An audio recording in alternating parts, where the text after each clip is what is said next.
Bila aku buat video pasal kongsi gelap, mulalah ramai yang suruh aku buat pasal inilah, pasal itulah, pasal kongsi gelap Malaysia lah, apa dan sebagainya. Dan paling tidak kurangnya, ramai yang minta aku bercakap pasal satu pertubuhan gangster jugalah yang berada dekat Jepun, Yakuza. Siapa tak kenal dengan Yakuza, guys? So, pada hari ini, aku akan cerita dengan korang, aku akan kongsi dengan korang sedikit sebanyak tentang random facts mengenai Yakuza. Sebab apa aku nak share benda ni kepada korang?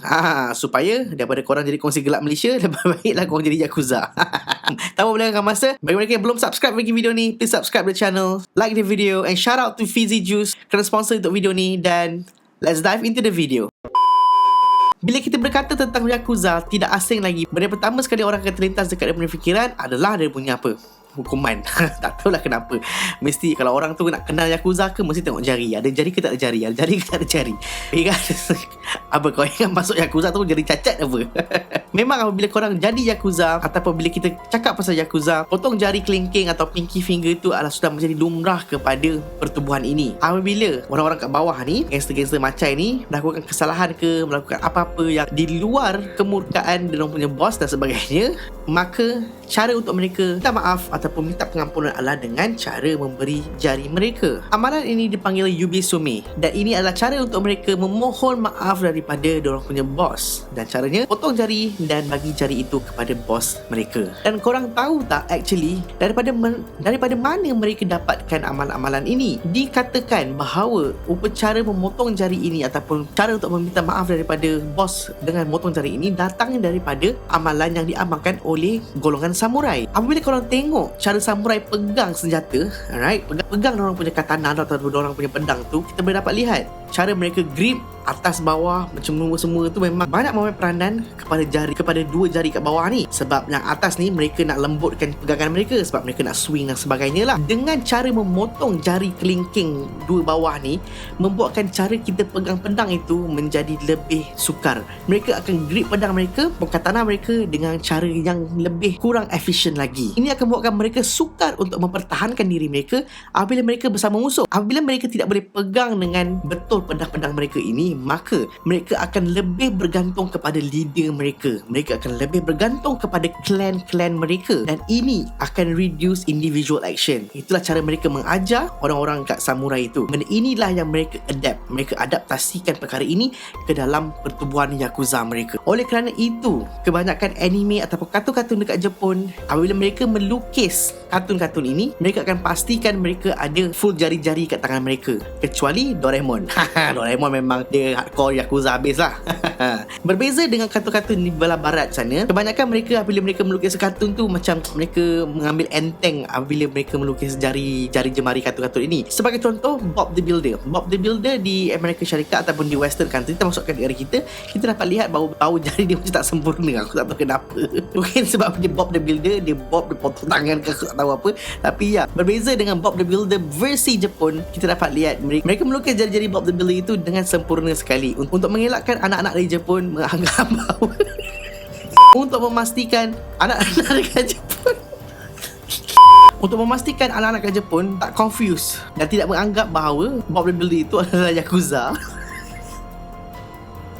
So sebab itulah mereka kena buat Bob the Builder versi Jepun dalam keadaan jari yang penuh berbanding dengan yang dekat tempat lain, mereka ada 4 jari saja. Random fact seterusnya mengenai Yakuza adalah dengan tattoo mereka. Full body tattoo ini dipanggil irezumi. Ini adalah salah satu tradition yang juga menyakitkan di dalam pertubuhan Yakuza ini. Selain daripada potong jari tadi itulah, tattoo ini dianggapkan sebagai satu ritual dan juga dianggap sebagai satu cara untuk menunjukkan rank ataupun status anda dalam pertubuhan Yakuza itu sendiri. Korang tahu tak, dekat Jepun sebelum Perang Dunia Kedua, tattoo ini boleh dianggapkan sebagai satu benda yang illegal tau. Kerajaan Jepun pada ketika itu tak nak rakyat mereka dilihat sebagai satu benda yang negatif apabila mereka bertattoo. Dan mereka menganggapkan dan mereka meletakkan bahawa tattoo ini sebagai satu benda yang salah ataupun jenayah. Tetapi benda ini telah membuatkan orang-orang dekat underground, all those Japanese punya gangster, mob, apa benda semua termasuk Yakuza ini, lebih cenderung untuk mendapatkan tattoo ini sebagai menunjukkan bahawa mereka bukan sebarangan. Mereka tak takut dengan government mereka. Dan apabila kita bercakap pasal tattoo, berbeza dengan kongsi gelap di China dan sebagainya, tattoo kongsi ini berasaskan satu tattoo dalam satu masa yang sama. Maksudnya kalau hari ni dia nak buat lukis naga, dia buatlah naga kat sebelah sini. Kalau dia nak buat love, dia buatlah love sebelah sini dan sebagainya. Tetapi berbeza dengan tattoo Yakuza ini, apabila ahli-ahli Yakuza ni ingin membuatkan tattoo, mereka tak boleh pilih nak macam nak design satu kat sini je ke, nak buat kat sini je ke, tak nak kat sini, tak nak kat muka dan sebagainya. Tak. Dalam design segala segala apa yang ada dekat tubuh badan mereka diberikan kepada tattoo master itu untuk define individu tersebut. Selalunya tattoo-tattoo ini adalah full body punya tattoo. Sekali buat, dia bukan tattoo-tattoo yang berlainan yang dibuat untuk menjadikan banyak, tetapi ini adalah macam satu pakaian yang lain yang disarungkan ke atas kulit badan kita. Untuk memastikan Yakuza itu macam betul-betul hardcore dan otai gila, mereka tak menggunakan tattoo machine yang biasa. Apabila mereka melakukan tattoo yang full body ini kepada seseorang Yakuza itu, dia akan menggunakan traditional needle ataupun traditional method untuk melakukan tattoo ini. Cara ini, method ini sangat-sangat sakit dan mengambil masa yang sangat lama untuk siap seseorang itu memakai full body tattoo. Tapi apakan daya, apabila kau dah sarung baju, tattoo juga kau mesti sarung. Dikatakan bahawa seorang Yakuza itu akan mengambil proses sepanjang hidup dia actually untuk menyiapkan the whole ataupun the full body tattoo ini. Dan kerana ini jugalah kebanyakan masyarakat Jepun tak nak ada tattoo kerana takut mereka diasosiatkan dengan Yakuza ini. Jadi untuk jadi lebih selamat, kebanyakan orang ke Jepun sana decide untuk tak nak ada tattoo bagi mengelakkan masalah ini berlaku. Kan tadi aku cakap sarung tattoo itu macam sarung baju, betul tak? Korang tahu tak, ada sebahagiannya kadang-kadang ni, all the legend-legend Yakuza ni, bila mereka mati, mereka actually buka tau kulit ini macam buka baju dan mereka hang dekat wall untuk memperingati seseorang itu. Dan benda ini dijual dekat black market kepada random fact seterusnya adalah mengenai macam mana Yakuza buat duit. Alright, kita tengok kongsi gelap, kita dapat lihat mereka pau-pau kedai, mereka ugut kedai-kedai, mengugut kelab malam, mengugut bisnes-bisnes kecil-kecil ini untuk bayar mereka wang perlindungan. Tak kurang hebatnya Yakuza, tetapi Yakuza tak mainlah kedai-kedai runcit, tak mainlah kedai-kedai Aceh yang dia pau. Apa yang mereka buat adalah mereka blackmail syarikat-syarikat besar.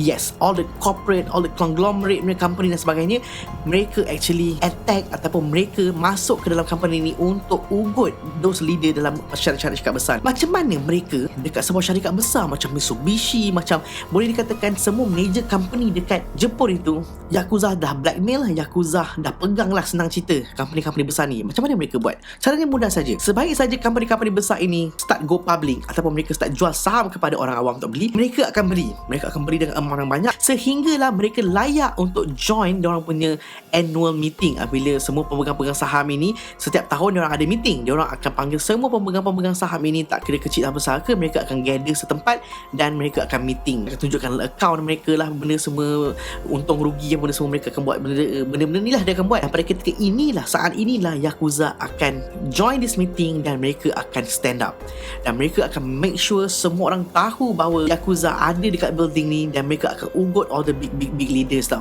Mana mereka ugut, mereka akan go deeper kepada setiap individu yang memegang syarikat-syarikat ini, dan mereka akan go deeper sehingga mereka cari skandal, mereka cari benda-benda yang tersembunyi, mereka cari benda-benda yang salah company ni buat dan sebagainya, dan mereka ugut untuk bagi tahu kat polis ataupun apa benda semua. Mereka akan ugut bagi tahu bini orang tu lah ada skandal apa benda semua. Mereka akan ugut supaya image company, image individu-individu ni akan tercalar dan mereka akan akur dan actually bayar mereka wang perlindungan. Mereka akan bayar Yakuza ini sejumlah wang yang banyak untuk Yakuza tutup mulut.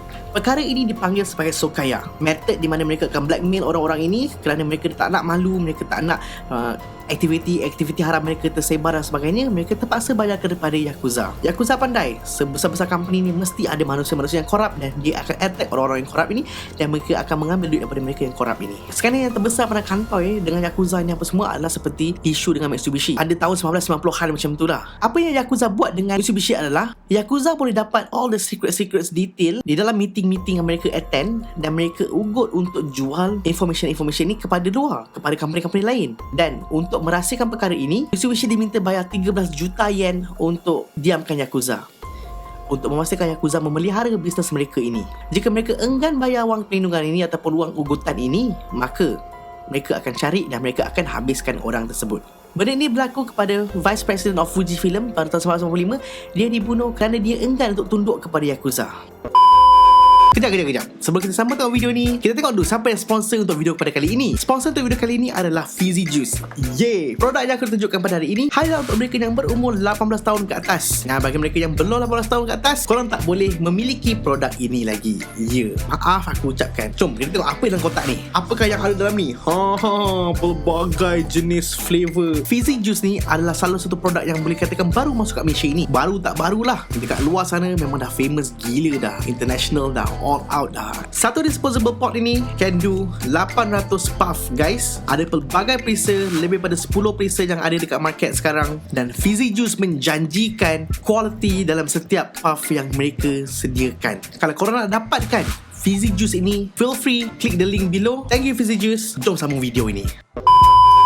Fakta seterusnya adalah mengenai dengan samurai dan Yakuza. Ya, macam tak kena kan, tetapi dipercayai Yakuza ini adalah descendants ataupun pewaris tahta samurai. Kita tahu bagaimana dengan apabila British dan US masuk ke Jepun dan sebagainya, dan samurai yang selama ini menjadi pahlawan-pahlawan kepada Jepun actually habis macam tu saja. Dipercayai Yakuza ini adalah descendant kepada samurai. Segala ritual, segala apa benda yang mereka bawa, segala apa yang mereka preach, segala apa yang mereka tentukan dalam pertubuhan mereka, termasuklah sistem hierarki dan sebagainya, sangat mirip kepada samurai. Mereka ni kuat dengan sense of tradition mereka. Yakuza, samurai memang sama kedua-duanya. Dan Yakuza punya katana yang mereka gunakan itu kebanyakannya daripada klan-klan samurai. Dan benda ini mereka tahu sukar untuk mereka perolehi untuk orang-orang Jepun, kecuali mereka betul kenal siapa yang meninggalkan pedang-pedang ini kepada descendant mereka. Dan sebab itulah teori itu mengatakan bahawa Yakuza itu datang daripada samurai sangat-sangat kuat dan jelas. Next, random fact seterusnya mengenai Yakuza adalah Yakuza dan ahli politik. Yakuza dan parti politik dekat Jepun. Tak pernah orang nafikan mengenai involvement Yakuza dan parti politik. Tak pernah. Baik di dalam Jepun ataupun di luar Jepun, mereka sedar betapa kuatnya, betapa dahsyatnya influence Yakuza dalam parti politik mereka. Dan sejarah antara Yakuza dan parti politik ini sangat-sangat jauh mereka bawa. Sebagai contoh, The Liberal Democratic Party of Japan yang selama ini yang memerintah Jepun dan memerintah kerajaan Jepun selama lebih daripada 60 tahun sering dikaitkan dengan Yakuza. Parti politik ini menerima bantuan keuangan ataupun donation yang sangat-sangat besar daripada sumber yang sangat mencurigakan. Dan apabila mereka actually discover, mereka buat siasatan dan sebagainya, mereka discover duit ini datang daripada clan yang sangat besar dekat Jepun, iaitu the Yamaguchi Gumi Clan of Yakuza. Benda ini menjadi lebih serius apabila secara terang-terangan leader kepada Yamaguchi Gumi Clan ini actually open up, memang dia actually support parti politik ini dan orang kanan parti politik ini dengan begitu kuat sekali. Mereka kamcing sangat. Even the ministers, prime minister juga dikatakan banyak terlibat secara directly dengan bisnes-bisnes yang ada dengan Yakuza ini. Dahsyat kan? Aku rasa kat Malaysia dia tak macam ni. Fakta seterusnya adalah mengenai dengan betapa besarnya Yakuza ini sendiri. Korang rasa banyak tak dia punya ahli member?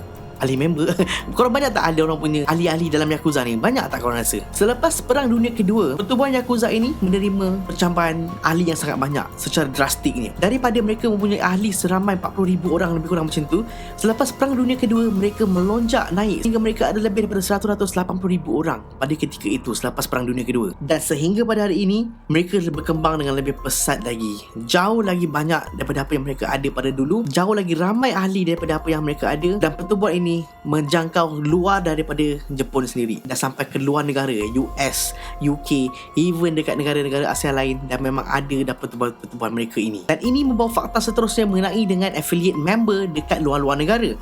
They have gone international, dan dikatakan di US Yakuza ini telah actually joint venture ataupun join forces dengan mafia-mafia lain seperti di Italy dan sebagainya. They work together closely with the family yang ada dekat sana, with all the Italian family yang ada dekat US, dan tidak ketinggalan dengan geng-geng yang ada dekat Vietnam, South Korea dan sebagainya, untuk memastikan jalanan bisnes mereka akan terus berkembang, bukan hanya setakat di Jepun sahaja. Industri-industri apa yang mereka join semestinya money laundering, prostitution, gambling, senjata api, human trafficking, semua-semua itulah yang famous yang mereka sering buat.